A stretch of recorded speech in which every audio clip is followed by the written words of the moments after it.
seminar. So you can put your questions in the question box. And this is a certified course, and those who attend all these 4 sessions and those who complete your online quiz based on these sessions, you will be given a certificate. So these 4 quizzes are mandatory for the certificate. In case you couldn't write the quiz of yesterday's, you have still an opportunity to write the quiz. And after today's sessions, there will be again a quiz on today's session, and the links for the quizzes will be provided to you. Okay, so I'm very grateful again to all of you. And today we have a very special personality with us. So he is going to lead the discussion of today's session, Mantra of Life. And today's session is based on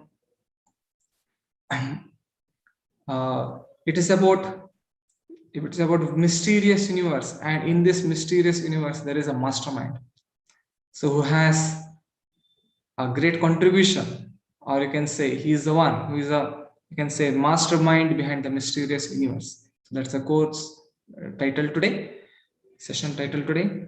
And we have a special speaker today. His name is Satyamurthy Das. So he has secured, I would like to specifically, I would like to mention his achievements.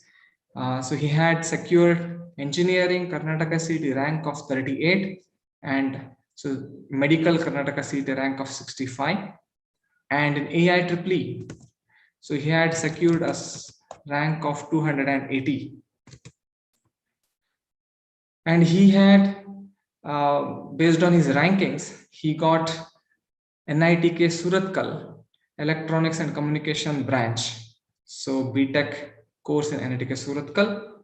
And even in NITK Suratkal, I would like to say that he was a leading member of Dhruva or Voice Club. So this Dhruva or Voice Club is meant for the holistic growth of an individual in all quotients of life, whether it is IQ, PQ, or spiritual quotient, emotional quotient, physical quotient, etc. So he has presented many seminars across different colleges and different institutes, and he has experience of managing and leading and inspiring the students to be in the right track. Apart from his academical records, he is very good artist as well. So he had got Best Artist Award for 2 consecutive years in Pune.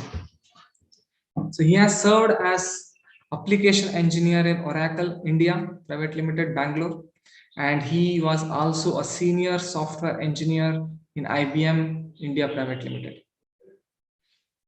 And apart from having such a experience of working in different companies, at the same time he was also actively involved in the college, in inspiring the students at the colleges, and he had established many voice clubs. Like he had established an RV College of Engineering, Dayanand Sagar College of Engineering, Bangalore, and also KLE Technology, Hubli. And he has given seminars at various colleges like NITK Suratkal, so RV College, Bangalore, so Pasit College, Bangalore, IIT Dharwad, and KLE Tech, Hubli, and KIMS Medical College. And he has also given seminars multiple corporate industries in Hubli and Dharwad. And he is very actively involved in mentoring numerous students from 10 years to help them to become best individuals who can be an example to the society. And he has done to deep and systematic study, especially on this essential Vedic literatures, like you have Bhagavad Gita, then Upadeshamrit, and Bhaktir Samrita Sindhu, Ishopanishad. And presently he is doing his higher Vedic study, pursuing his study on Srimad Bhagavata. And he can actually, in all these seminars, what I have observed is he takes out the essential points he has learned and he shares with all of us. So actually, even for myself, he is one of the very good inspiration, and I have been associated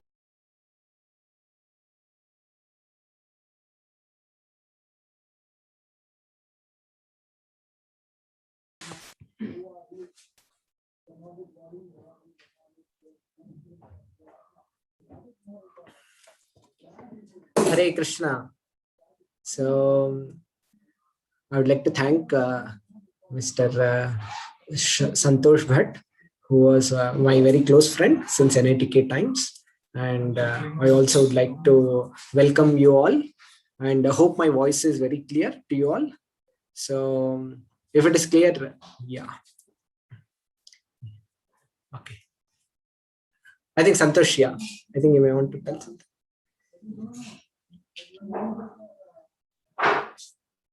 I think Santosh is on mute.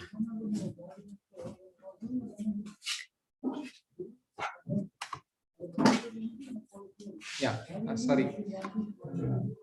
So for myself also, I have been associating with sir from many years, and I'm very grateful for all the guidance he has given to me. And I request Satyamurthy sir to take over for the session. Thank you. Thank you, Santosh. And also, I would like to welcome you all for this today's session. And since yesterday, you all have started Mantra of Life course. And yesterday was a very beautiful session, which Bhagavad Shravan Prabhu, he had delivered. And it was discovering the inner self. That means discovering the being who is there within this body. So we do understand that we are not just this body, but we have a living being, that is the soul, and that's what we are, and that is residing in this body. So that's what is our identification, and that's what you learned yesterday very wonderfully, with so many wonderful proofs of the soul's existence scientifically, and also you got wonderful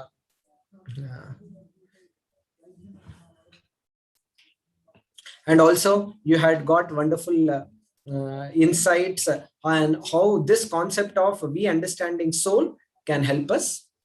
So you had learned very wonderful points from yesterday's session, and so today we are going to begin on a session where we are going to just like in this body the soul is driving this body, so just similar to that, this entire universe, this entire cosmos, how is it functioning? So that's what is going to be our today's discussion.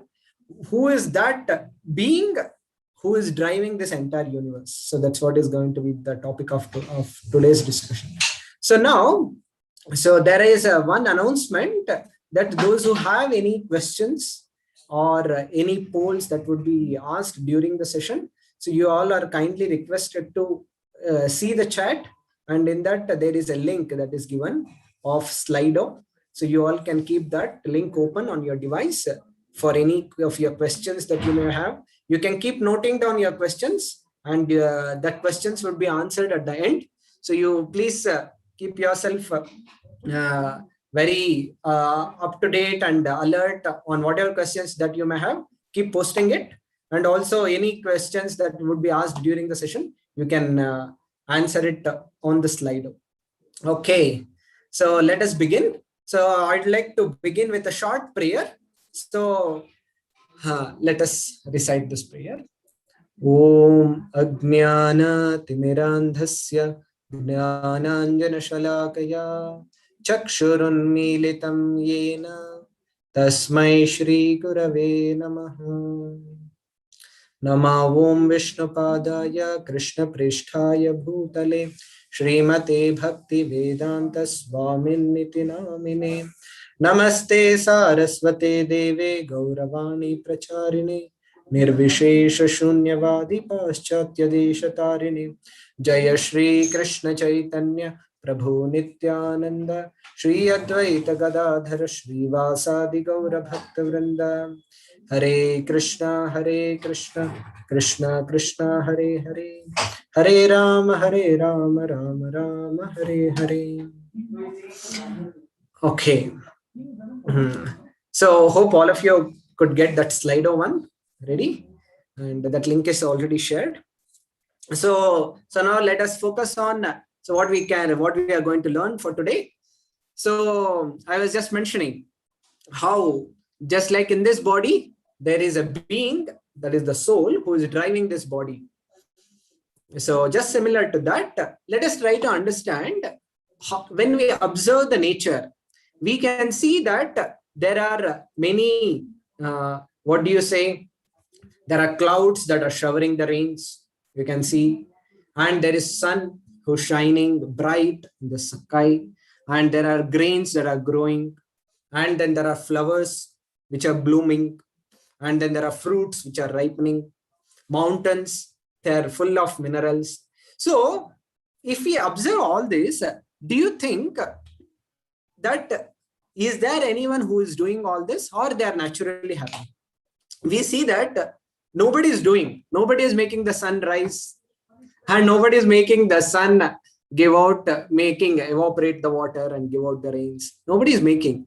So, but though we are not involved in any of these natural things, but we see that they are actually happening, and we are totally dependent on these things. Without sunshine, will never exist, and without ocean waters, and without them getting transformed into clouds and then give out rains, will not have any water, drinking water, we will perish. So without any of these things, actually we cannot even survive. So then who has, so if nothing is being created, but we are all using it and we are all getting benefit, we are just observing how these things are happening. So this makes us actually think who is driving all this. So now, for example, there was one teacher in one of the Gurukuls. This teacher, once he went with all his students to one of a big bungalow. In that bungalow, there was one house which was very spick and span, very clean and very organized, very systematic. So when he went, he asked the students, so please observe this, and I'm going to take you to the next house. And please observe the two and tell me what do you say? What is the conclusion that you derive? So then this is the first house which he took. And the second house, when he went, in the second house, the house was like a haunted place where nobody was living, and it was all dirty mess, and nothing was there. So when he asked, so what is the difference between these two houses? So all of the students were saying the first house is very clean and maintained, and the second house is dirty and nothing is organized like that. So then what makes the difference, he asked. He said all the students were mentioning the first house, some people are staying, which is who are maintaining the house, because of which the house is very lively.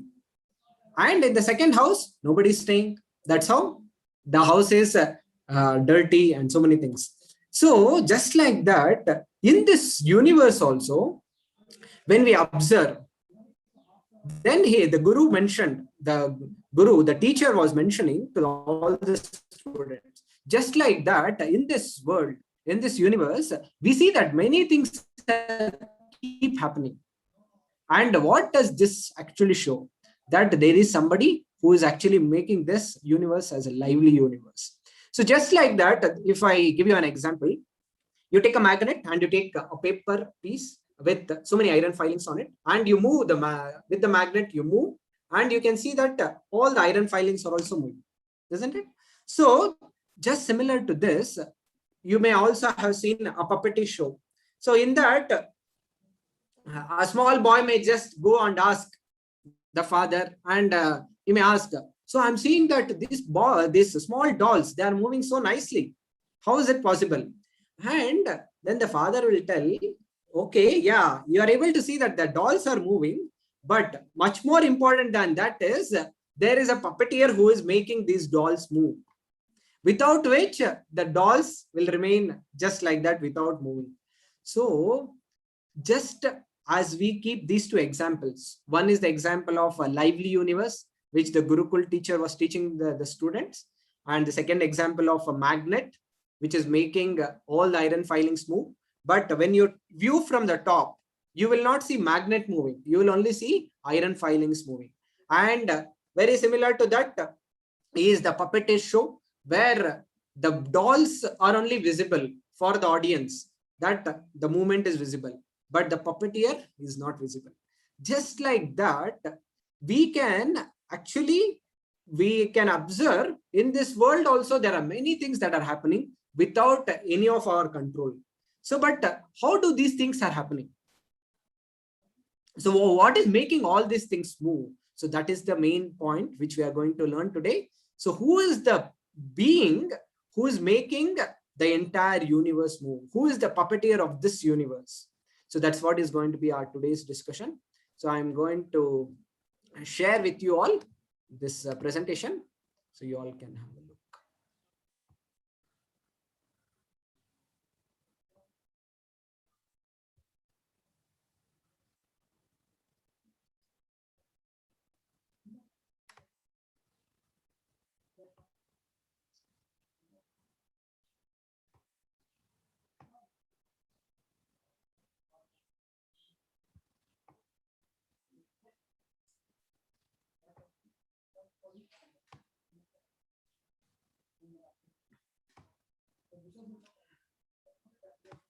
Just a minute.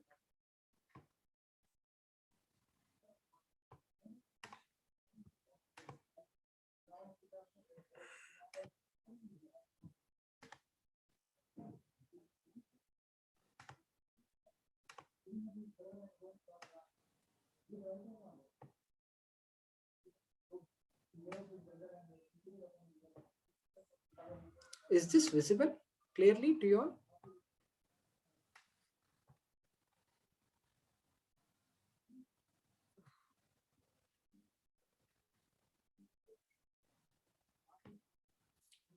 Okay. Okay. So hopefully this presentation is visible. Okay. Yeah. Thank you. So, so just like that, we are able to see that this universe is moving. And so who is the ultimate genius? So we may see who is the cosmos is so big and who is coding this cosmos. So that's what is going to be our today's discussion. Who is the ultimate genius? Who is the mastermind behind this mysterious universe? Everything is going to be covered in today's session. Okay.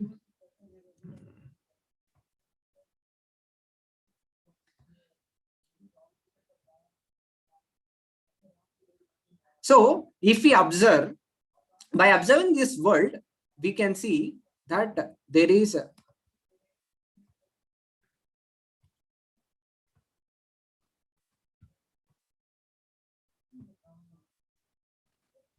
so first is what we are going to see, what is our observation in this world, and then what are the observations that are made by scientists, and what are the $2 million questions that we have, and we will have some activity, and what is the prime duty that we have. So these are the 5 concepts that you are going to learn today. So but the first 2 are most important, our observation that we see in and around the world, and then what is the scientist's observation, because every time whatever we do, ultimately we want some confirmation from some scientific community. So we are, whatever our observation and the scientist's observation, both will reconcile together, and that's what is going to be the discussion for today. And there are many approaches to prove the existence of God. So there are 5 most important approaches which are actually given. One is like a teleological approach, genealogical approach, an ontological approach, and then intelligent design. So there are many approaches like this which are actually given just to prove the existence of God. So the kind of approach that we are going to have today is intelligent design. So based on the design that we see in and around the world, we can see that there exists God. Okay. So by observing the systematic and harmonious universe around us, we get many questions. Now, the English dictionary for cosmos is the systematic and harmonious universe. So how is this universe is so systematic and so harmonious?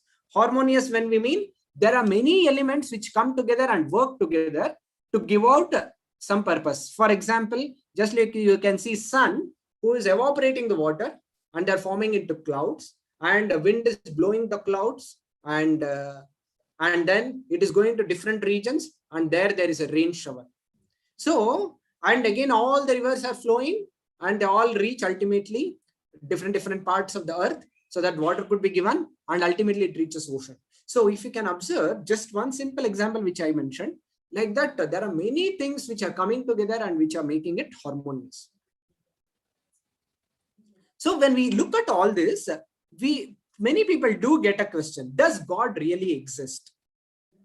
But we do not see him. How can we say that God exists? So then how can we, so if there is a person, or if there is a being, something like a magnet, or if there is a being like a puppeteer, so then how can we infer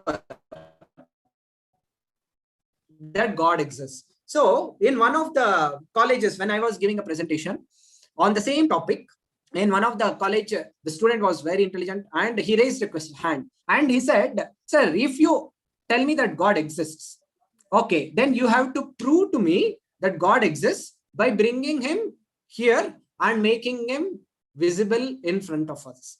So when you can make him, when I'm able to see that God is existing, when I'm able to see him through my eyes, then I do believe that God exists. So this is what is the question that he was posing in front of so many hundreds of students. And then my only one question to him was, so are you able to see? My one question was, are you able to see that there is a light that is glowing? He said, yes, I'm able to see that the light is glowing. And I asked him, so what is the reason for the glowing of the light? So what is the reason for the glowing of the light? So then he mentioned, yes, the electricity is making the light glow. So then what is the reason for electricity? He said he was a student from electrical background, and he said the flow of electrons, which is making the electricity, and then that is in turn making the light glow, making the bulb glow. And then I asked him, are you able to see the electron which is passing through the wire? And then he said, no, I'm unable to see the electrons that are flowing, but I'm sure that electrons are flowing, because of which the bulb is glowing. Otherwise, how could the bulb glow? Then from his very mouth, he was saying that I am unable to see an electron, but I can for sure say that electrons are moving, which is making the bulb glow. Similarly, we can see that we may not be able to see God through our eyes. So just like we are unable to see electrons, which are minute particles, how can we say that I can see everything in this universe? Even many things of this world we are unable to see. Every one of us are breathing, otherwise we would not be alive. So we are all breathing, is there, and oxygen is there. Just like that, we may not be that God, we may not be able to see God, but we can know for sure God is existing by knowing the effect of God's presence in this universe. What is the effect of electrons presence? The effect of electrons presence is the glowing of the bulb. Similarly, the effect of electrons, many things in this world without any manual control, any of us. So that is what is going to be a challenge. So now, does God really exist? So let us observe what we are seeing in this world. So we do see who is creating and maintaining this beautiful harmonious universe. So we are having A, B, C, D, E. So first, artist implies artist. Beautiful creation, organization implies an organizer. Creation implies a creator. Design implies a designer. Energy implies things which we learn today. Who is making it move? So what is the first question? Okay. So as soon as we see this beautiful painting, let's say of the first painting of Mona Lisa, when we see the Mona Lisa's painting, at that time, we see that immediately the person is who has drawn or who has painted, that is Leonardo da Vinci. Just like that, a beautiful art actually reminds us of a person who has put so much of his consciousness, energy, and skill and talent, everything in bringing out this beautiful painting. It has so much of life within it. Similarly, within this universe also we do see there is a beautiful art. We can see in the sky. As soon as there is a rain, there is a big rainbow, beautiful color shades, and also we do see such beautiful natural sceneries. And okay, so now just like that, we can see how we can observe a plastic rose and we can also observe a real rose. So when we observe these two roses, what is the difference that we do make? Let's say, so all of you can think and reply in the Slido. So what is the difference between a plastic flower and a natural grown flower? So you all can reply. So I think the Slido, so you all can reply on your Slido. Yeah. Okay, somebody has given answer as feeling. Okay, please all of you also reply. What is the difference that you see? Okay, it has no fragrance. Plastic flower has no fragrance and has no life, and there is a beauty. Okay, and okay, natural flower gets spoiled after a few days. That means it undergoes the decomposition. Okay, it undergoes changes. Okay, one is man-made, another is which grows on its own. Okay, another thing is it has emotion. It brings out wonderful emotions. Okay, that's what I think they mean. Okay, what else? Anybody else has any other point? Okay, it can be felt and it connects us with nature. Okay, so most of the points are covered. Okay, it has jiva. Okay, okay, yeah, I think most of the points are covered. So thank you all very much. So we can observe that there are many changes that undergo. I think yesterday's session you heard. In yesterday's session, you would have heard there are growth, production of byproducts, then decay, and then death. Just like that, a natural flower undergoes all these steps. You can see that a flower actually can give rise, a flower tree can give rise to another flower. But this, it may not get decayed and it has no real fragrance. And you can see there is a fine structure of pollen and so many things inside, and there are so many cells, and there is a one pollen from one and can give rise to another flower tree. So just like that, so there is a huge difference between, there's earth to sky difference between a natural flower and a plastic flower. Okay, so now just like that,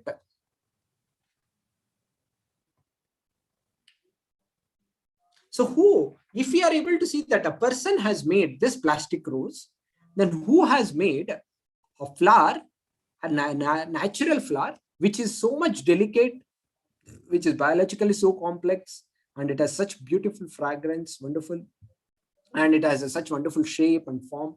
So who has built or who has designed this kind of a rose? So that is the question. So in that sense, any art actually implies an artist.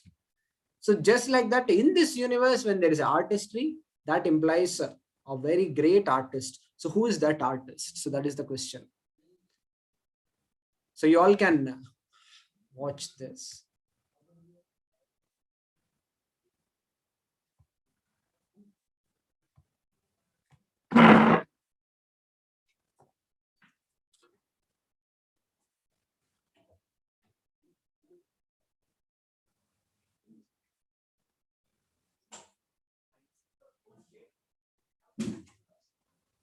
Mine has that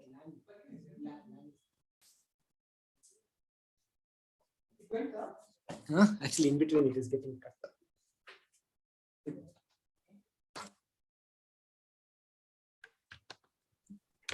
So there's no sound. It's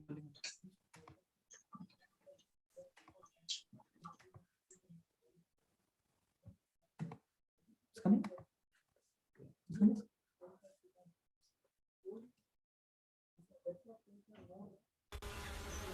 Build the comb. Is it coming now? So Make honey. Yes. Tend the queen.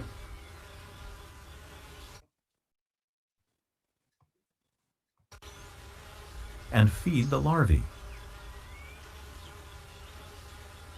They even fan the hive with their wings to keep it cool on a hot summer day.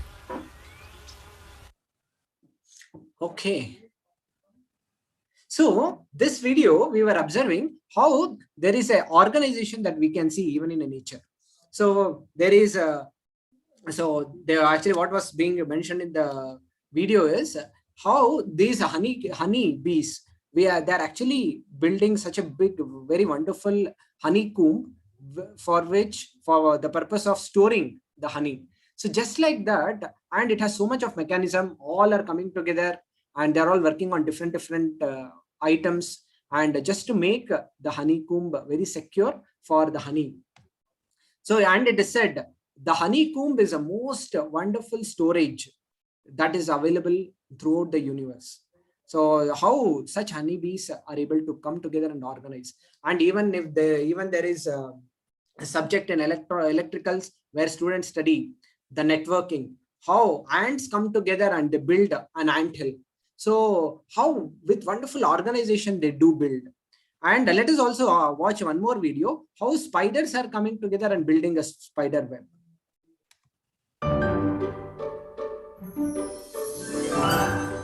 Mathematician spiders. Compared to their own sizes, spiders build very large webs. Indeed, if we enlarged a spider to the size of a human being, the length of the web it weaves would be approximately 150 meters, which corresponds to a 50-story skyscraper. Is it possible for a human being to weave a lacework the size of a 50-story skyscraper in only an hour? But a tiny spider accomplishes much more than that.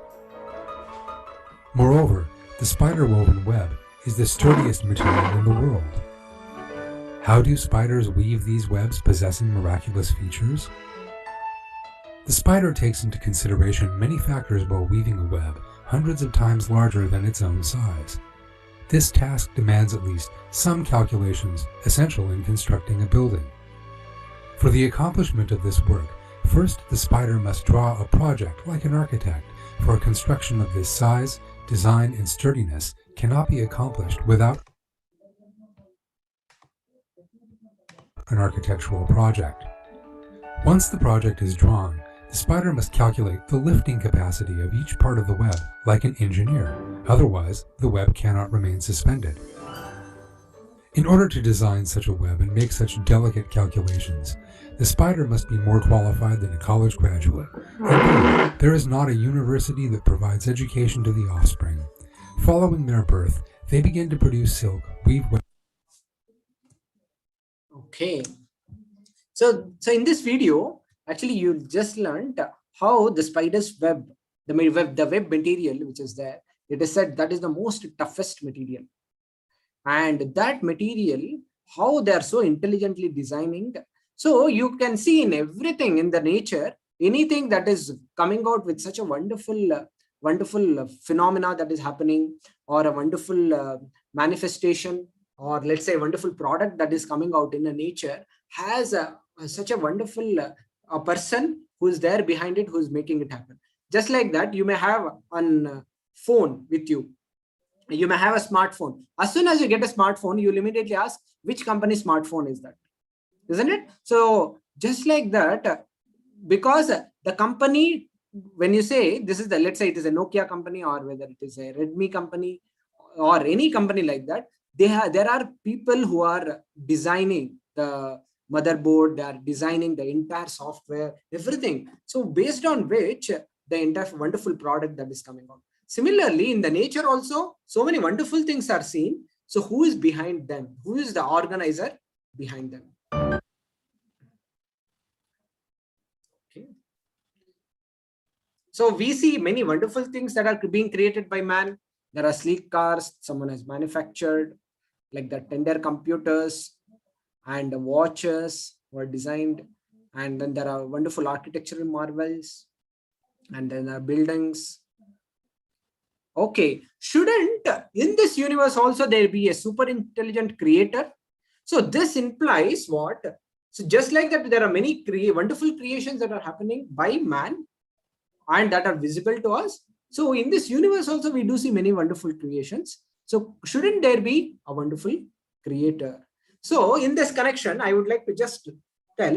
So there was a scientist, you may all know Isaac Newton, and this Isaac Newton was during his times, he was such a wonderful, intelligent scientist that he could determine through many natural phenomena, he could discover many laws. So in one of the instances where there was another scientist who would not believe in God, who was like an atheist scientist, who came to Newton's lab. And in the Newton's lab, there was a wonderful solar system model which was kept. And this solar system model was very attractive. And this atheist scientist came and asked, so who built this model? And then Newton replied, yeah, yesterday I had kept a chunk of Mars in the lab. And when I saw it today morning, it had automatically manifested this solar system model. And so I'm not sure who did it. So then this new atheist scientist, he was mentioning that. So he was just again probing and to check who is the one who has built this model. And then Newton was again trying to joke with him, and he was mentioning that no, it was just there as a mass yesterday, and today it has automatically come. Nobody has created it. And then Newton actually replied to this person saying that if you are unable to believe that this solar system model cannot come just like that by chance, then how can you say that this big solar system, which is orbiting in its perfect order without collision for so many wonderful number of years, how can that come by chance? So at that time, the scientist was actually taken aback, and he was really thinking, yes, actually this determines, just like this, anything in this world cannot come by chance. So how can that big universe with such wonderful solar system, how can that come by chance? So now, next what we are going to see is, so till now what we observed is creation implies a creator. Okay. So now I am going to ask you one question. So you all can observe. I'm going to stop this. Okay, let me complete this, and then I'm going to take you with your task. Okay. So now you can observe this small seed. It is a sequoia seed. And if you can observe what is the length of this is just almost 1.5 centimeter. Okay. So, but you can observe what is the length of the tree that comes out of the seed. So when you sow it in the ground, and then there is a tree which comes as big as, you can see this giant sequoia tree is so big, is that it is 84 meters high and 29 meters in diameter. And so it is packaged in such a small seed. And if you compare this tree with so many other satellites or even Statue of Liberty, it is all compared in this. So now I would like to just ask you a small task. Okay. So you may all be seeing, I am holding in my hands, this is a memory card. Okay. Hope you are able to see this memory card. Okay. And then there is a seed. This seed is a groundnut seed. Okay. And then there is a memory card. Okay. So now I would like to ask you all, so what is the difference that you observe in this memory card and a seed? So you all can reply on your Slido.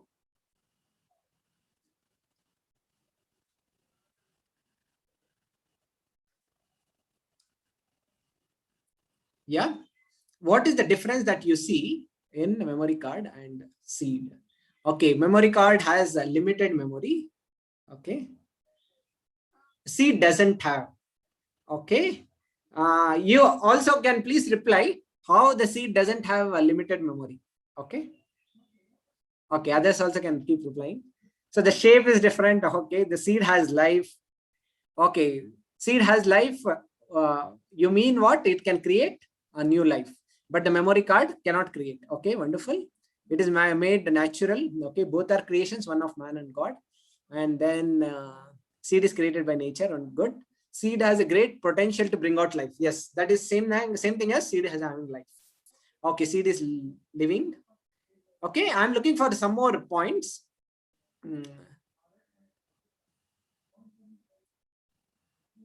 Okay, how many this one seed can give rise to how many trees? This seed can give rise to how many trees?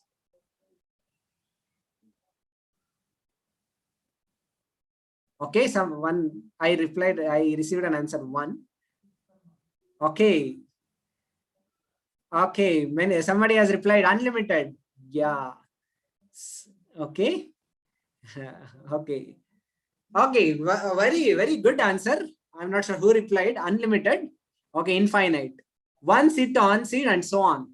Actually, really, I would like to congratulate him. So thank you. So just can you imagine this one seed? Actually, if you sow in ground, it can give rise to one tree. And this one seed, which has given rise to one tree, that can give rise to so many other seeds.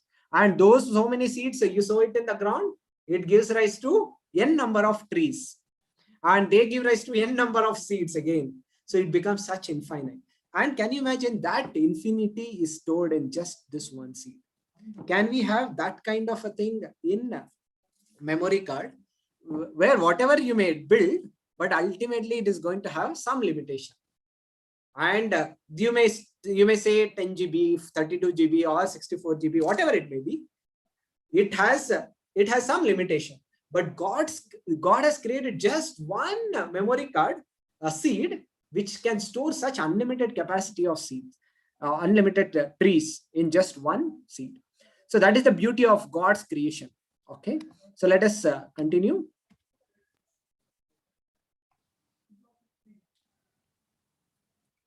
Okay, just like that, we can see chip, which is designed by Intel, and we can also see a brain, which is designed by God.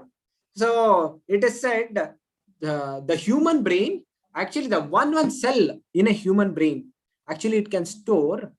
It is said the human brain, here it is said the entire human brain, but I have heard in another place just one cell which is there in a human brain. It can store so much information of all the libraries of the world. So that is the capacity of this brain. Okay, so who has designed this brain?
Yeah, can you observe how much capacity this mind or brain of an individual has? And with this capacity of brain, how much functioning that we are able to do? So how is this possible if this was not being created by God?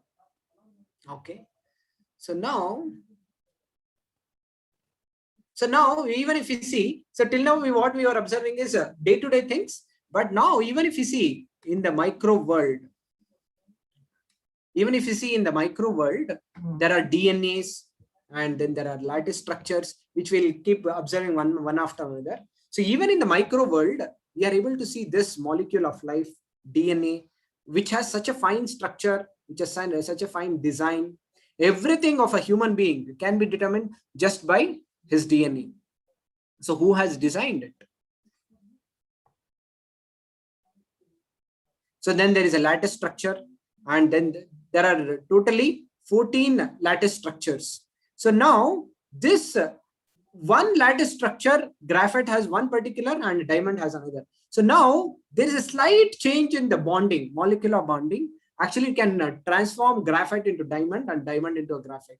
So just such a fine change in just the bonding or the molecular structure can bring out such a huge difference in the if you can see, graphite is so soft, but at the same time diamond is so hard. So how is that change can happen with just a small change? If we can observe that there's a huge design that is involved. Yeah.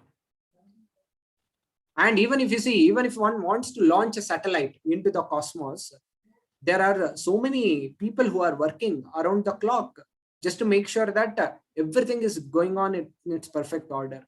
It is said the main important critical parameters which people actually take care is all these 7 parameters: orientation, spin, or all these. Just for once one satellite is being launched, there are so many thousands of people are working, supercomputers are being installed just to make sure that one satellite is being launched successfully and it is rotating around the earth in its perfect order. So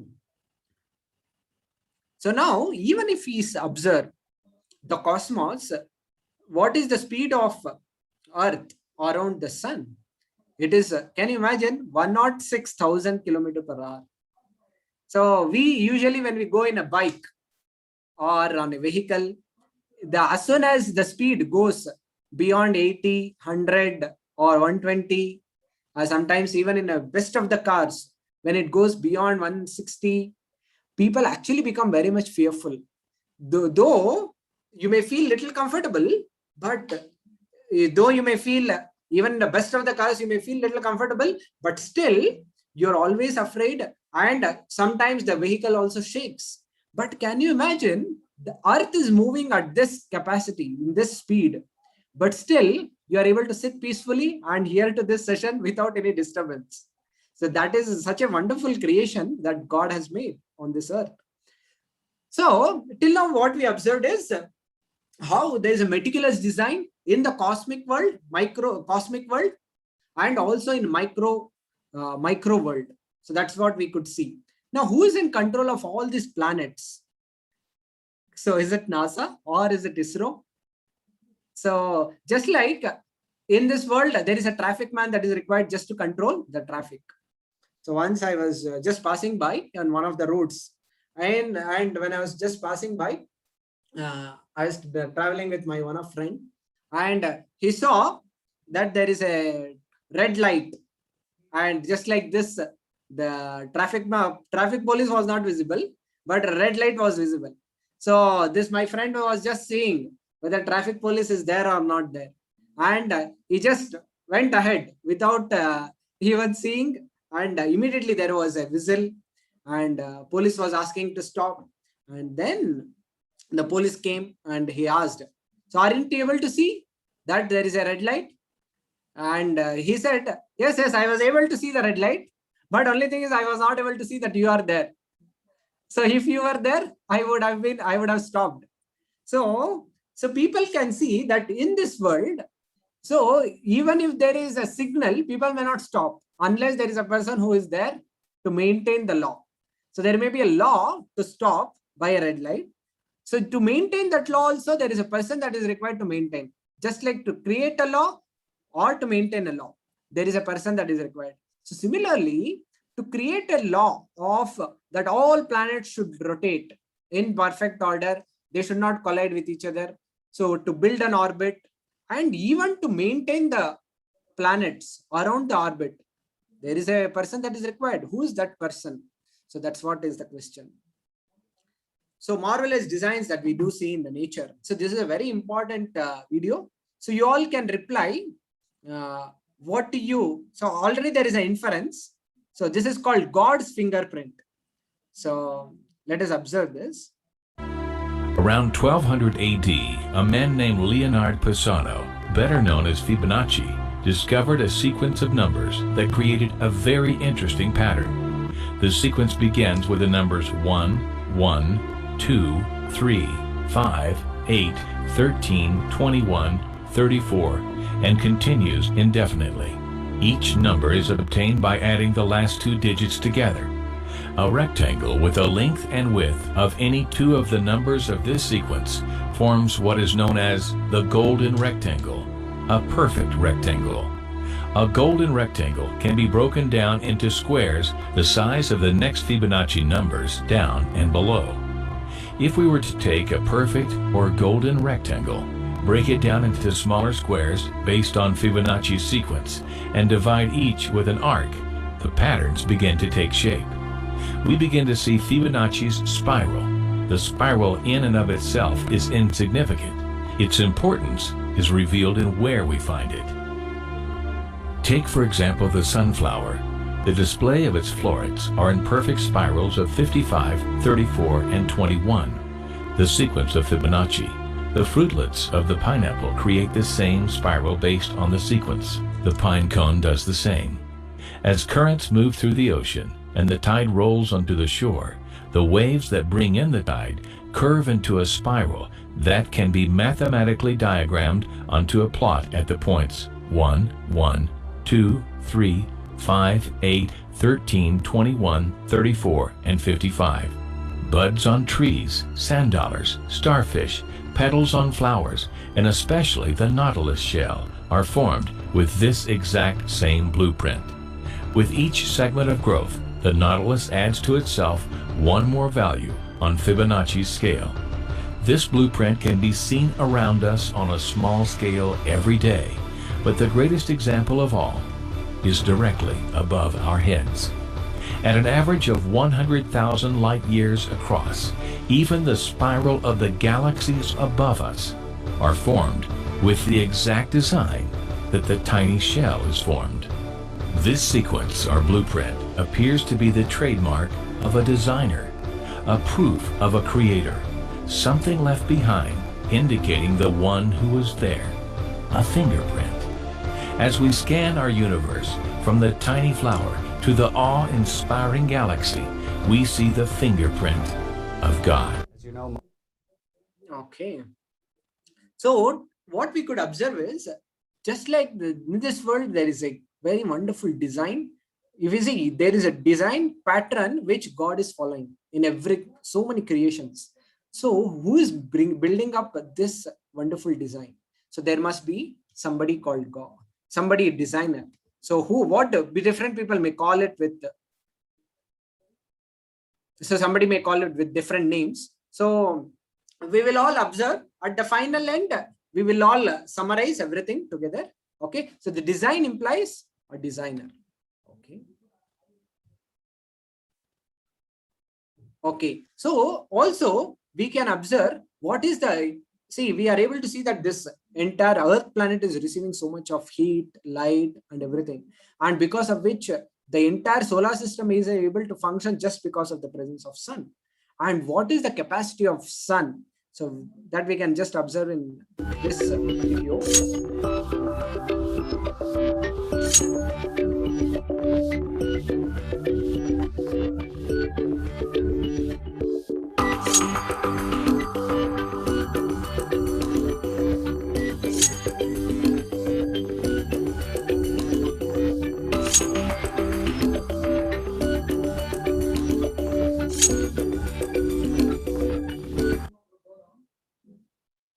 So can you imagine such a huge structure of sun?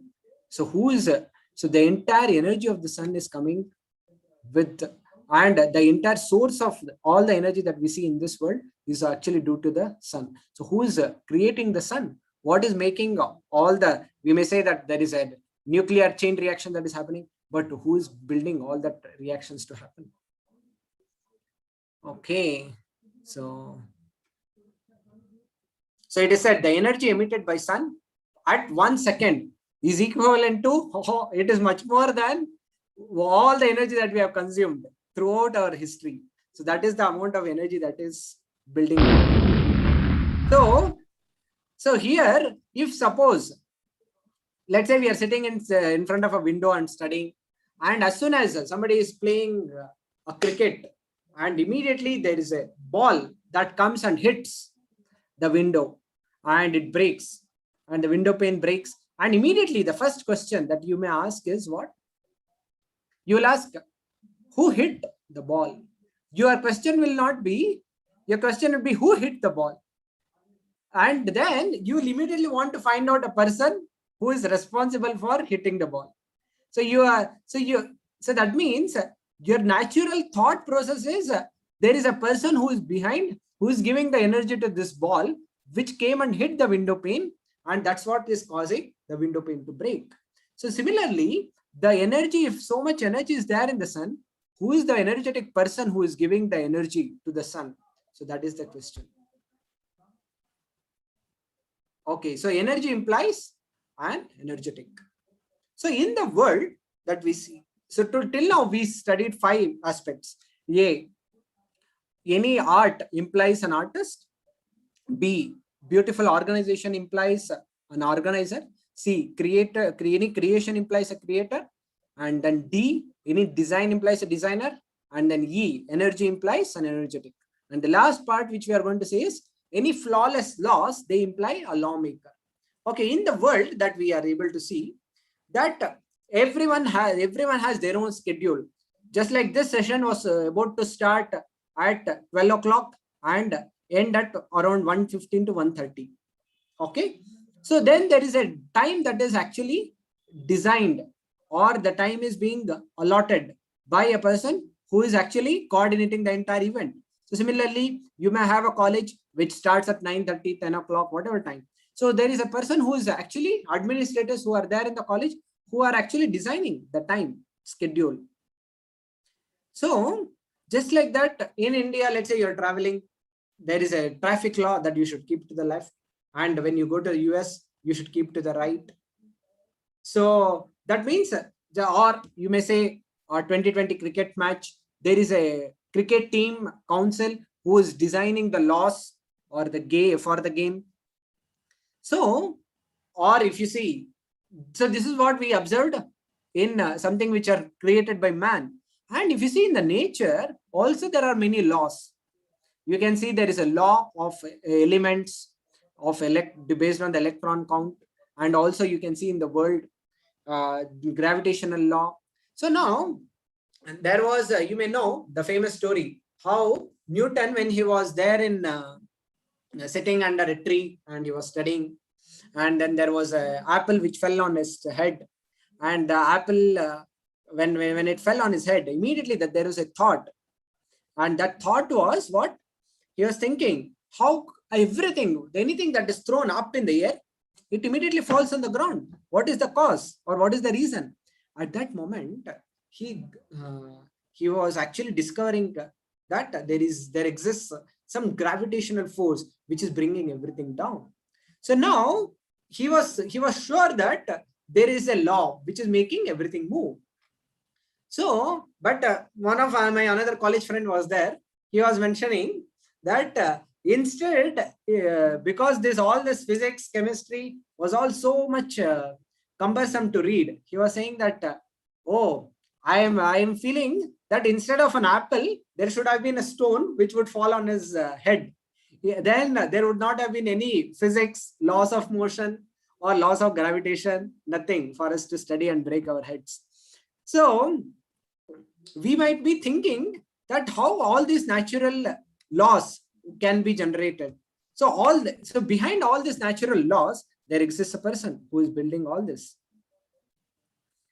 Okay, there is physics laws, and then there is laws of optics, laws of thermodynamics. So there are laws everywhere in the macro world and in the micro world. And even if you see in our personal life, there are laws. somebody is very beautiful and somebody is very ugly, somebody is very handsome and someone not so handsome, and somebody is very rich and somebody is poor, somebody is very educated and somebody is very low educated. And who is deciding all these factors in everyone's life?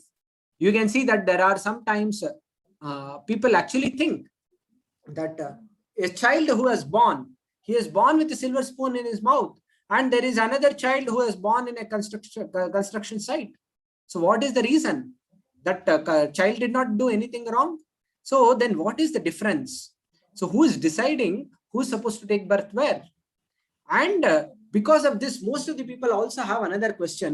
When they see that some people are suffering so badly, and if God is actually existing, then why should not all people suffer like this? So I'll come to this point a little later, but people do have such questions.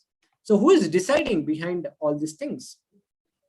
So then I'll just get into briefly in answering this. We choose few things in our life, just like education, job, or car, or wife, or so apartment. So, but there are many things which we do not choose in our life. They are like our parents, or the kind of face cuts that we have, and the kind of intelligence that we do have. So who is choosing and on what basis? Is it by chance? So then, till now what we studied is, for everything in this world, everything is running based on laws. So then this should naturally imply that this cannot be a random event. So then that's why there is a shloka which is from Srimad Bhagavatam. It says, Karmana daivanetrena jantur deho papatte striya pavishta udaram pumso reta kanashraya.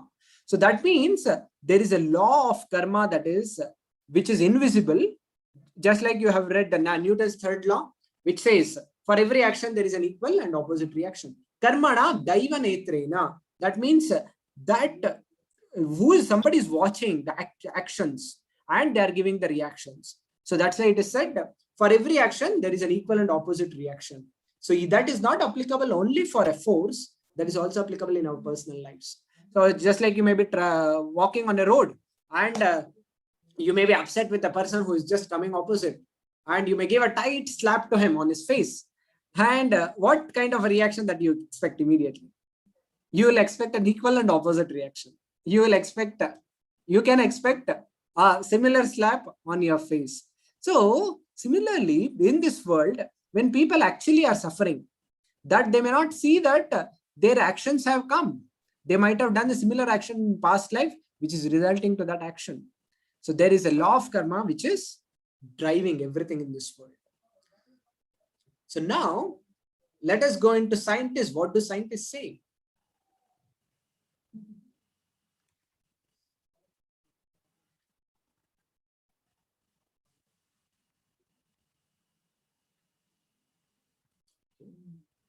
So we were just discussing how Newton, when he had met a scientist, then he had actually proposed how he had actually proved to him in one sense that how God exists. And similarly, there have been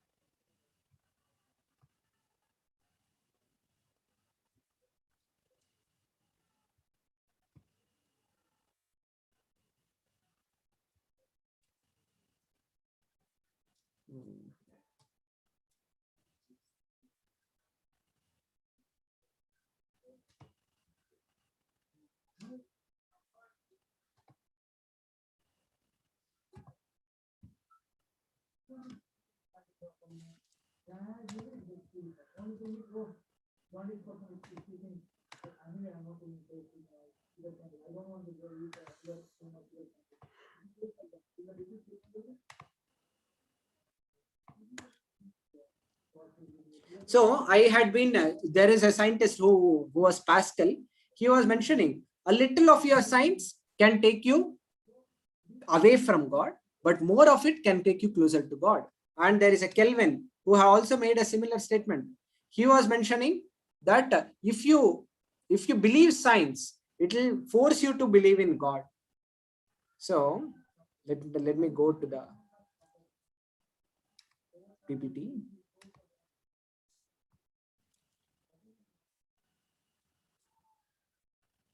So we had already covered all this.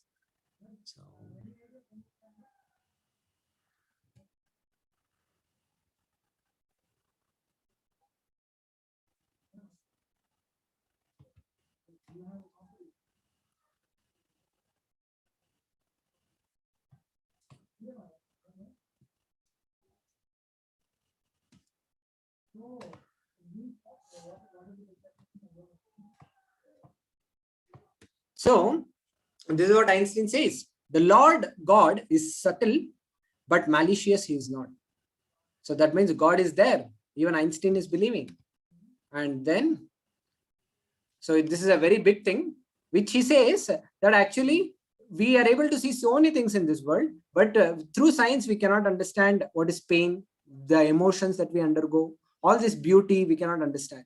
So if you see, Kelvin says, if you think strongly enough, you'll be forced by science to believe in God. Like that, there are so many scientists who are also actually believe in God. Okay, so let me go to the important point.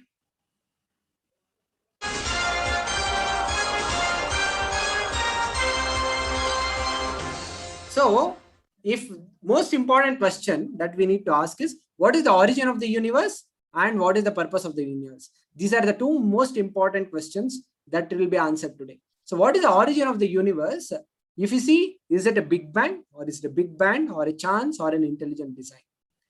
So till now, what we discussed is for everything, there is a design behind it. So that's why the origin of the universe cannot be any of these things, but an intelligent design. And what is the purpose of this universe? Is it just to eat, sleep, and enjoy life? Or is it to make money and pass away? Or there is no purpose, just it is just existing? Or is it to understand God and life? So the purpose of the universe is to understand God and life. Now, okay. So this says, even if you see anything in this, in our own surroundings, we are able to observe so many missionaries, so many things. So with all these things, we can see, just like there is a book or a pen or a memory card or anything, it can be. For everything, there is a purpose. And it has not come by chance. Somebody has made it, and that's how it is existing. And everything has its purpose to be fulfilled. Okay, so now let me not get into too many details of this Big Bang theory. Okay, so I will just like this, we will, this one activity we will do, and after that we will take questions and answers. Okay, so now let us make a comparison between the government of one country and the universal government. Okay, so now so it is said this cosmic government, this entire cosmos is another government. Just like we see in India or Karnataka, where there is some parliament and then there is a governors who are executing, who are administrating. Similarly, this entire cosmos is also a government where there are so many administrators who are also actually running the show. So now we can see that there are many departments in this universal government as well. Just like we can see, there is a home ministry which actually takes care of law and order and which enforces punishment. And there is a health ministry, there is Ministry of Energy, there is finance ministry, then there is defense ministry, and then there is education ministry. So now let us compare what is that similar to in universal government. Okay, if possible, you all can reply either on Slido, if possible. Yeah. So what does home ministry actually reply? What does it, what we can compare it to? Is it possible to show Slido or they can reply on chat? You can all reply on chat, no issues. What does home ministry can be compared in universal government?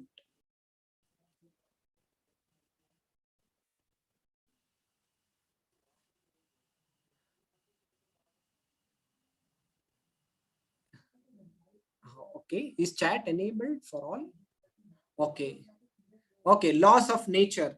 So somebody is replying. Laws of nature that are there. Oh, which are there in Manusmriti and Vedas. Yeah, actually very good. So just like in this world, a person who does smoking, he gets a cancer. Who does drinking of liquor, or so it creates liver problem, or one undergoes illicit sex, then he eats. So like that, there are laws of karma which gives punishment, which enforces punishment. So similarly, there is a Manusmriti which actually enforces so many laws. And health ministry. What is similar to health ministry? Can somebody reply? What is health ministry in this universal government?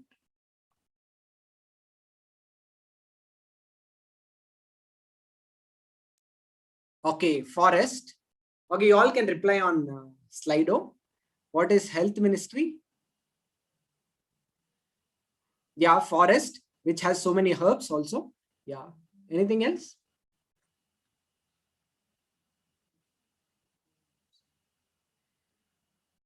Okay. Okay. Many are replying it as oxygen. Yeah. Exactly. True. Okay.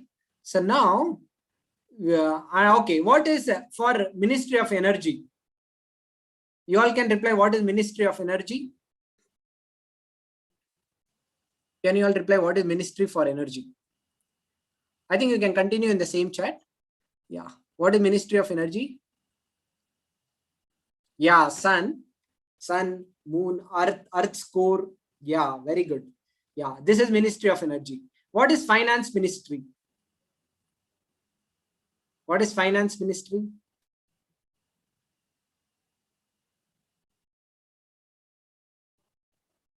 Where is the treasurer?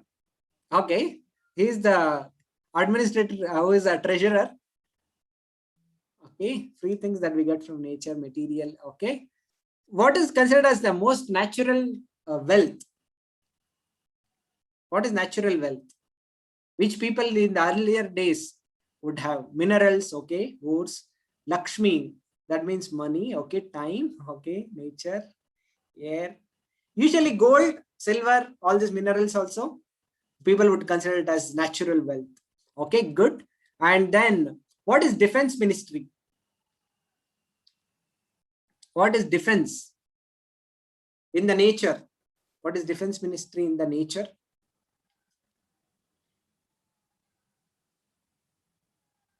Okay, mountains in one sense, okay, they are protecting from wind.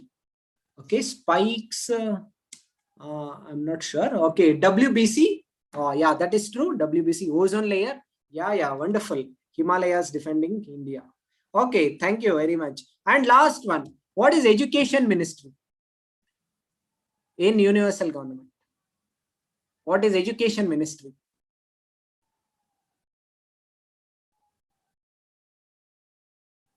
What is education ministry? How do people get very good. Shastras, Vedas, Puranas, spirituality and mind. Thank you all very much for your wonderful participation. Okay, so I'll just here everything will be summarized. You can observe. Most of it is what you all actually explained. Okay, so what do we learn from this activity? So you can see that behind every government there is a prime minister, and just like that, behind a universal government there is God.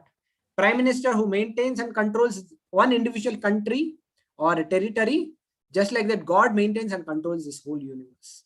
So now there is a punishment for lawbreakers, and then there is a reward for those who obey the laws. Similarly, in this world also, there is a punishment and there is a reward. So now, most important thing. So now I would like to ask you all, you are all able to see this small necklace, okay? This small necklace which you are all able to see, this what you are able to see through this necklace and what you cannot see. Can you all reply in Slido? What you are able to see this through this, what I'm showing here in necklace, and what you cannot see.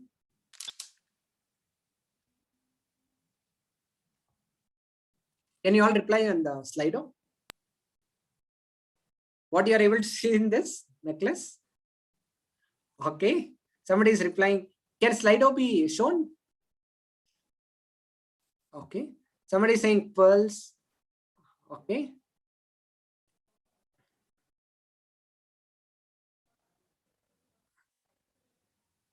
Okay, pearls are seen. Thread cannot be seen. Wonderful. And somebody is saying, I can see the beads. Somebody, Japamani. Okay. Yeah. Actually, I was just looking for this one point. Yeah, all of you are able to exactly get the point. Yeah. Thank you. So now, yeah, I think we can stop sharing. Yeah. So we can recite this wonderful shloka. It says, Mattah paradanam nanyat kinchidasti dhananjaya mayi sarvam idam protam sutre manigana iva. He's saying, Krishna is saying, just like this necklace which has so many pearls and jewels, everything is resting, everything is visible, everything is actually holding, which is being held together by a thread. Just like that, in this world also, so many things are moving and everything is held by the unseen God. And he is not seen. Externally, many things are visible, but God is not coming in the foreground. But everything is resting just upon him. Okay.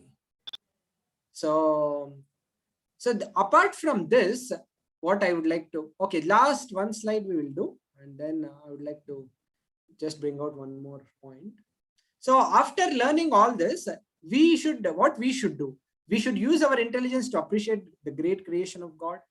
And we should unfold the mysteries of God's creation and through science and glorify God, to understand and explain the purpose of God's creation, which is to love God and to love all, and to utilize everything for the pleasure of God and welfare of all. Okay. So now, so another most important thing, which most of the people do have a question, is we cannot believe in God, that God exists, because we do not see. So just like we saw in this today's discussion, everything that we don't see is not that we don't believe. I gave an example of air. I gave an example of an electron. So always those things we do not see doesn't mean that we do not believe in them. Okay. So this is one point. That another point is, many times people do ask that there is so much suffering in the world. So then if God is there, why is there suffering? Isn't it? Most of the times people do ask also such similar questions. So, and many times either there are many reasons why people do not believe in God, or God is not there. This is what many people do ask. So let us see if there are questions that are there in today's discussion. We will take it up. Otherwise, I'm going to add this one point. So many times when people say that God is there, but we see so much suffering, that's why we say that God is not there. So we will take up this point of discussion maybe in future classes. So now you all can have whatever questions that you may have, we can discuss. Okay. Okay, the first question is, we know that God maintains this beautiful universe, then why God created negative things that create chaos? So when we say God created negative things, it is said just like there is a sun, and sun gives light, heat and everything. And this light is actually, when you stand in front of the sun, then you can see light. But behind you is what? A shadow. So when you turn yourself to God, that means when you start following the laws made by God, then you can see only light. Then you can experience the happiness, and then you can experience the light in your life. But when we turn away from God, at that time, what do we see? There is a shadow. So why do we experience a negativity in this world? Is because we have turned away from God. So when we turn towards God, then we can see things, many positive things that are coming up in our life. Okay, Prabhuji, if I don't have any spiritual master or a learned Vaishnava, can't I study Srimad Bhagavad Gita?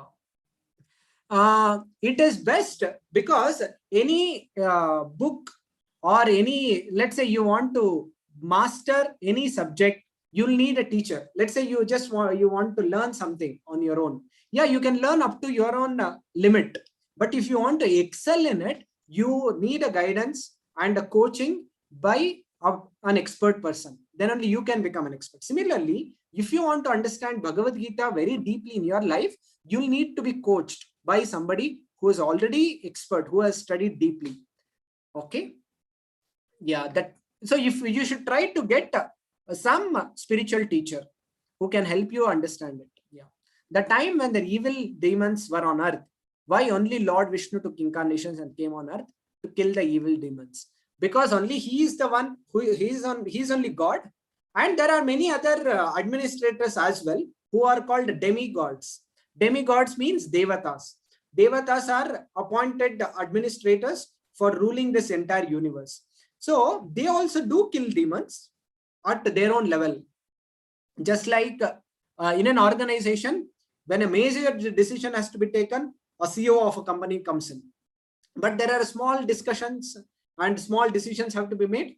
The smaller managers only can do their job. So similarly, in this world also, when there are demons who are sometimes very powerful, they are creating havoc in the entire universe and nobody are able to subdue them. At that time, Lord himself has to come to subdue them.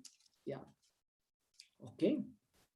So how can you compare between the seed and the card, as both have different utilities? So the point is, yeah, in one sense, utilities may be different, but what we were discussing, the essential principles, when we see seed is meant for storage and the memory card is also meant for storage.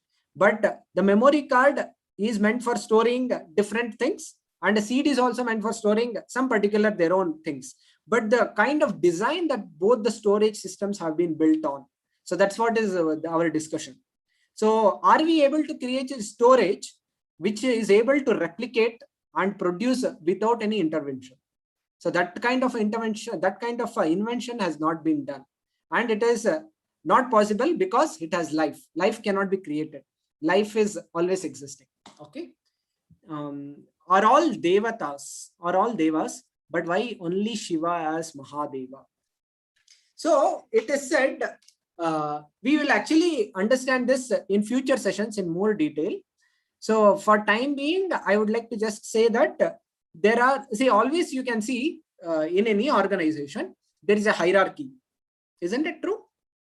There is a top CEO, and after that, there is a director, and then there is, first is owner, director, then there is a CEO, and then there is a CTO, and then there are a board of managers, and then there are sub-managers, and then there are team leaders, and then there are employees. So now, just like that, there is a hierarchy in an organization. Even in this universal administration also, there is a hierarchy. So when you say devatas, so when you say devas, there is only one deva, and then there are many multiple devatas. So of all the devatas, it is said that Shiva is considered to be the supreme devata. So that's why he's many a times he's being named as Mahadev, like that. Okay. So, and we will understand this in little more detail in our future sessions. Okay. So how can you come? Okay, that is done. My question is different from topic, sir. Is it possible to change or control our feelings for someone special? Okay. Let me take this question a little later. Any question connected topic I would like to take first. How planets are made? Okay, so it is said, if you want to understand how the top planets are made, we need to understand the entire creation topic. So the entire creation is being done. Actually, it is there in the mentioned in Srimad Bhagavatam. In Srimad Bhagavatam, there is a detailed description of how the entire cosmos is being created from the beginning till the end, how it is being destroyed also. Everything is in very detail, it is mentioned. And how different elements are being, like how earth is created, how air is created, and how smell, and how fire has come, how water has come, and how different bodies have come. Everything is meant, everything is there in very great detail. And that we will, it is quite complex at this stage, But for time being, I would like to just say that at the beginning of the creation, first at the initial stage, all the different elements were created. That was called as primary creation.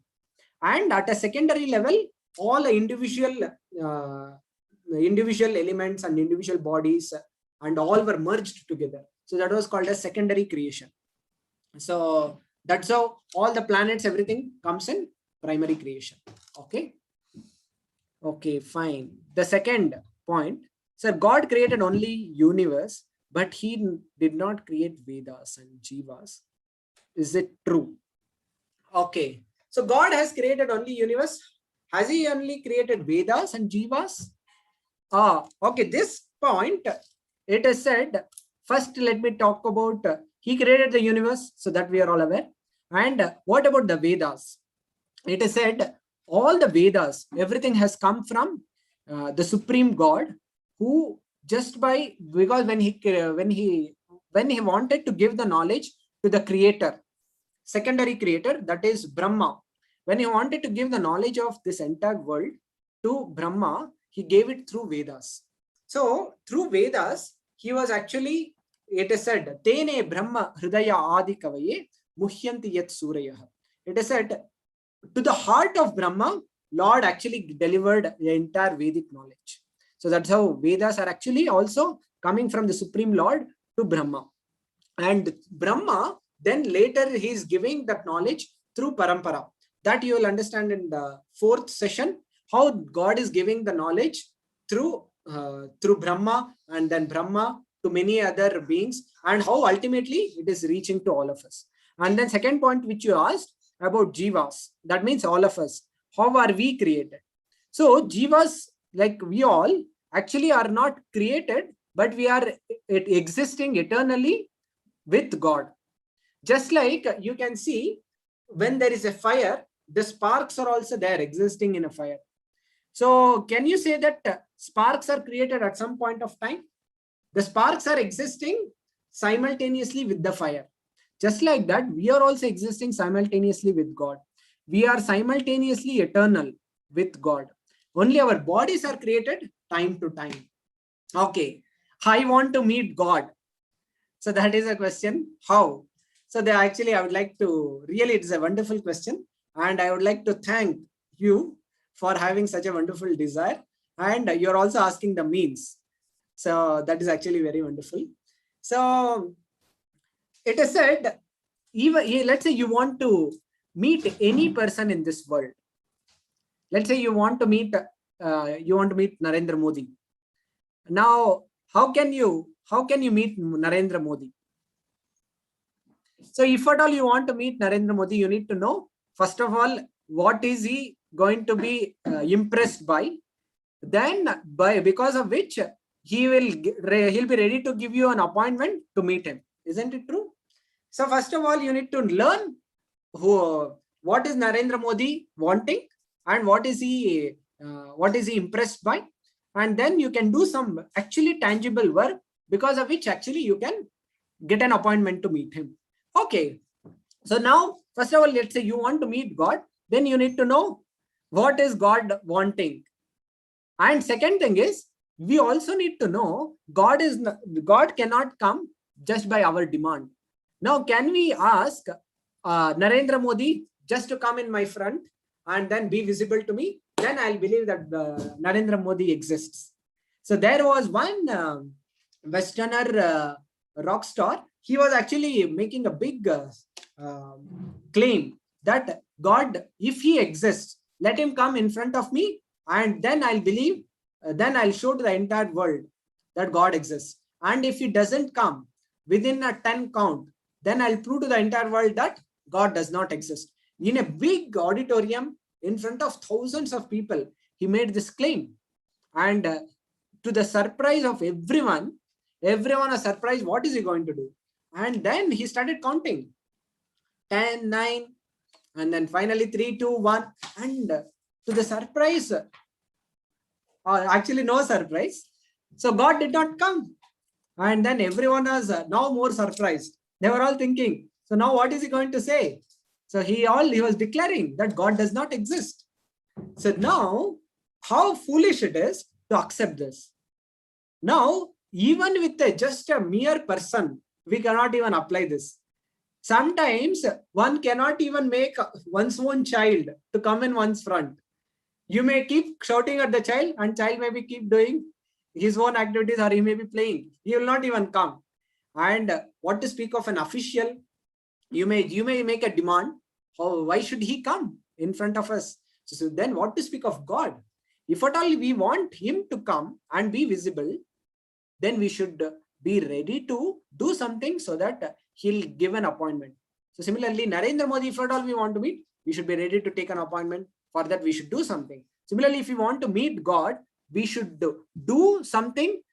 We should practice the process to meet God. What is the process to meet God? It is said in this Kali Yuga, the process to meet. So in this Kali Yuga, the process to meet God is through chanting the names of God. So it is said, Harer Nama, Harer Nama, Harer Nama iva kevalam, Kalo nasteva nasteva nasteva gatiranyatha. It is said, in this world, in this Yuga, to meet God, there is only one way, and that is Harer Nama. That means chanting the names of Hare Krishna Mahamantra. When we chant this mantra, then we will be able to meet God in this lifetime. So, but we should be prepared enough. So much of efforts and energy also it takes. So why God allowed Kali to make his own Yuga? Okay. So it is not that God allowed Kali to make his own Yuga. Actually, God has designed these Chatur Yugas, 4 Chatur Yugas. 4 Yugas, which is together called as Chatur Yuga. First is Satya Yuga or Kruta Yuga, which is a Yuga of piety. All pious people live during that Yuga. And then there is no any irreligion. And second is the age of Treta Yuga, where Lord Ram was there, and where 1/4 of piety was lost. That means 1/4 of impiety was introduced. And third is Dwapara Yuga, where 50% of impiety was introduced. And this was Lord Krishna who was there. And the last one is Kali Yuga, where 3/4 of impiety is there, and only 1/4 is piety. And that is truth. And that also is very shaking. So now it is not that God made Kali Yuga. Okay, so he's saying God would have made another Yuga instead of Kali Yuga. I think similar question.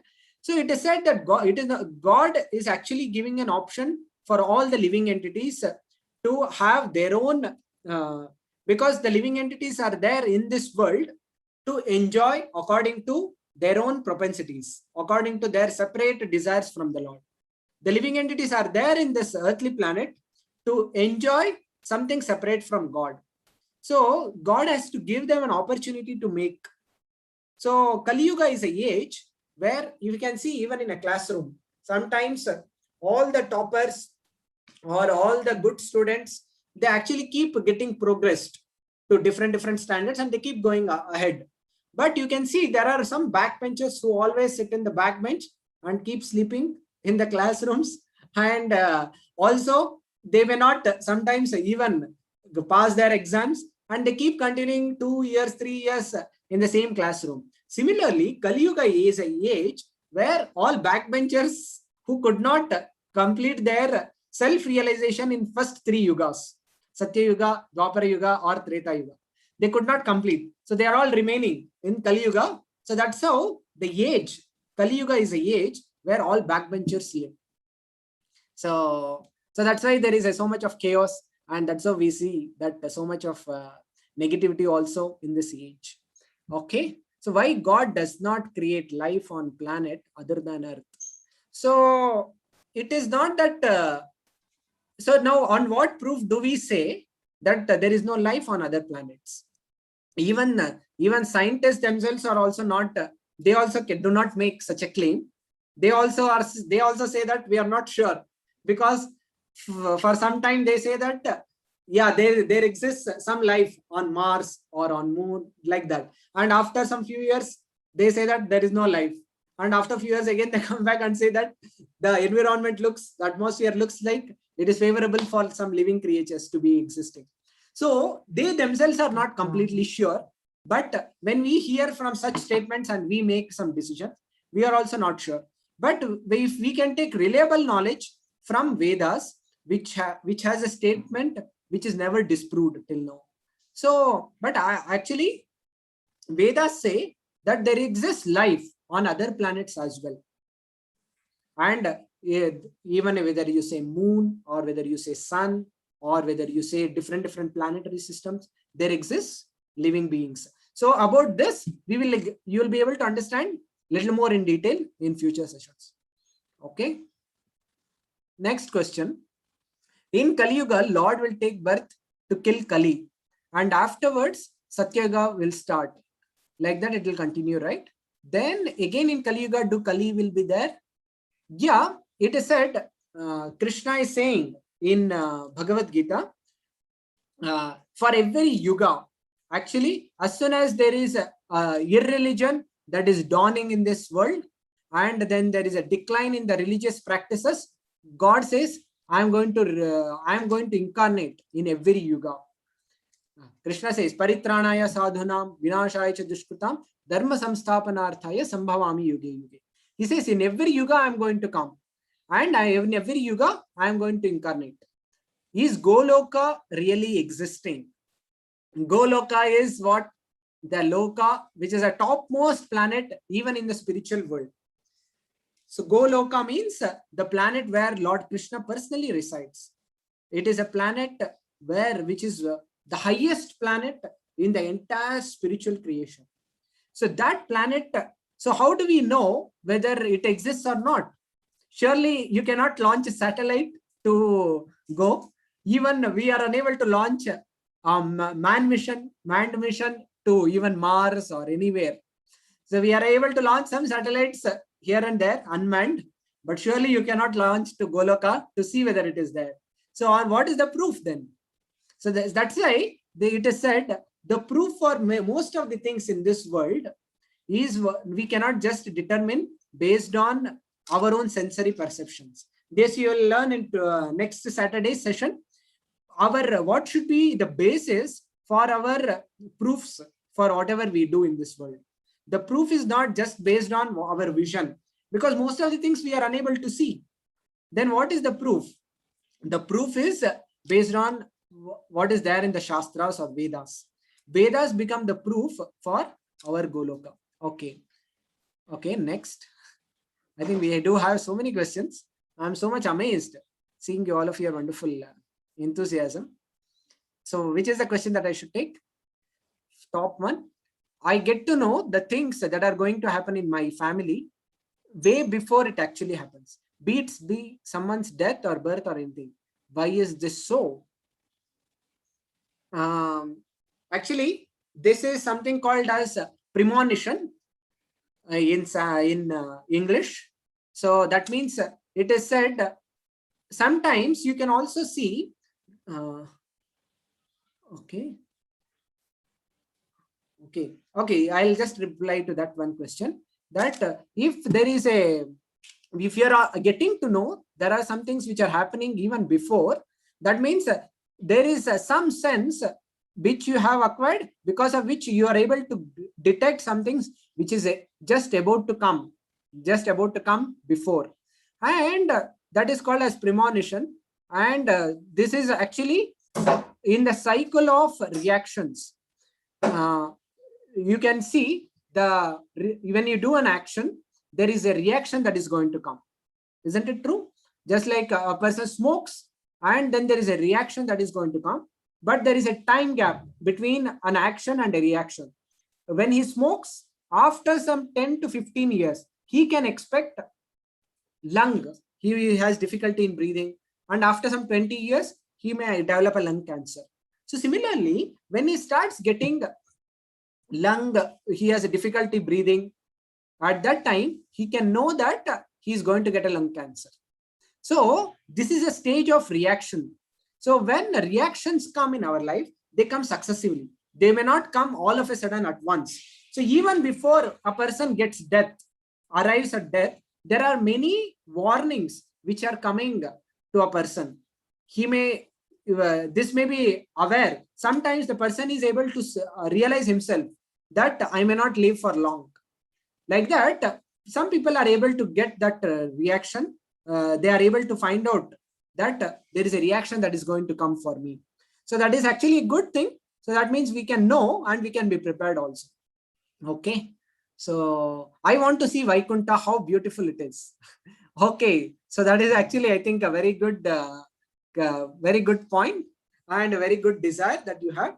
So surely you should keep this desire with you, and by being when you are studying Bhagavad Gita very nicely and chanting Hare Krishna Mahamantra very regularly, you can actually see that you'll be able to see Vaikunta very soon, and the description of Vaikunta you'll be able to get to know in future.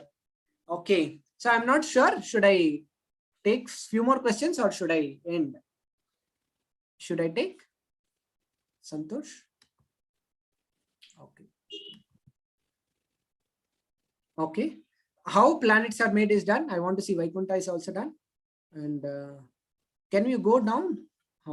In Kali Yuga, are we able to bring Sadachar Smriti written by Madhvacharyaru and Manu Smriti in Kali Yuga? Okay. Okay, which question? Sir, will you believe God is there? Okay. So this is a question directly pointed to me. So people may be thinking that I'm just delivering a seminar on God's existence, but my faith may be different from what I'm speaking. So this may be possible in a theoretical classroom of your college, but may not be sure for this kind of a session. So whatever we speak is what we are actually believing, and is what actually our life also dedicated for. So otherwise you would not have seen me in Tilak and not seen with this religious dress. So surely there are also some people who just do for a show, but surely in ISKCON you can always expect that whatever people say is what actually they are also believing in. So whether I believe in God existence, so actually it is based on belief is what actually your intrinsic, your faith is. So that's why Krishna says first, Shraddhavan labate gnanam. Krishna doesn't say Gnanavan labate Shraddha. It is said, if actually when one has faith, naturally he'll develop a knowledge. So even when you have little faith, then naturally you will be able to develop knowledge about God also. So how can we, whether I do have faith? Yes, because when I am able to see whatever things are there that are moving in the world, and how so many things, especially about intelligent design, what I spoke, and even in the life of so many people, I have seen so many miracles that are happening. And they had such terrible difficulties, but just by chanting the names of God and just by taking guidance from Bhagavad Gita, they could transform their lives and they could bring in so much positivity. And just by following these simple principles in their life, they could actually transform and become a positive example. And that was possible only because they could bring God consciousness in their life. So that's why it is very important that when we may hear a seminar like this, but unless we put into practice some principles in our life, you will not be able to see a change. That's why Krishna says in Bhagavad Gita, this knowledge of Bhagavad Gita is Raja Vidya Rajaguhyam Pavitram Idam Uttamam Pratyaksha Avagamam Dharmyam. So I want to just focus on this word, Pratyaksha Avagamam. That means you can actually visibly see. Pratyaksha means you can see in front of your eyes. You can see visibly. So what is visibly seen? You can see when you imbibe this knowledge. Just read and understand and assimilate, and just try to bring out this knowledge into your personal life. Then you can see practically great difference in your life. And that is possible when you start not just hearing, but also putting it in practice. So then actually you can see in your own life something great change happening. Okay.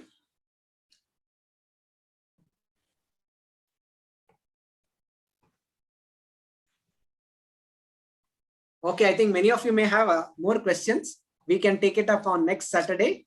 But I'm really very happy that all of you are coming and staying for so long and learning so much valuable thing apart from your college studies. So this is actually very inspirational.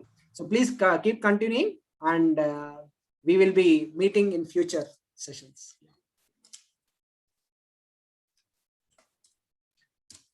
So I hope all of you enjoyed this session a lot, and I could see many question answers and many interactive discussions which are happening.